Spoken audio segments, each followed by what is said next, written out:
আসসালামু আলাইকুম আরহামাতুল্লাহি আবরাকাতুহ। মহতরম দোস্ত বুজুর্গ, আশা করি আল্লাহ সুবহান ওয়া তাআলার অশেষ রহমত ও দয়াতে আপনারা সকলেই ভালো আছেন।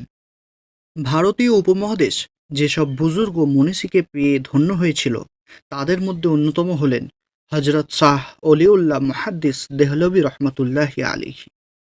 অলিউল্লাহ সাহেবের সুযোগ্য সন্তান হজরত শাহ আব্দুল আজিম রহমতুল্লাহি আলাইহি। শাহ আব্দুল আজিম রহমতুল্লাহি আলাইহি যেমন জ্ঞানী তেমনই সৎসাহসী। তার উপস্থিত বুদ্ধি আর হাজির জবাবই ছিল অসাধারণ।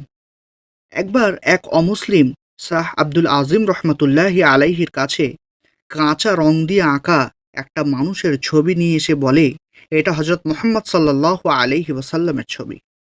ছবিটাকে কি করা উচিত? শাহ আব্দুল আজিম রহমতুল্লাহি আলাইহি সঙ্গে সঙ্গে উত্তর দেন, হজরত মোহাম্মদ সাল্লাল্লাহু আলাইহি ওয়াসাল্লাম নিয়মিত গোসল করতেন, সুতরাং ছবিটাকেও নিয়মিত গোসল করাও। একবার একটি লোক শাহ আব্দুল আজিম রহমতুল্লাহি আলাইহিকে প্রশ্ন করেন, খারাপ মহিলার জানাজার নামাজ পড়া চলবে কিনা।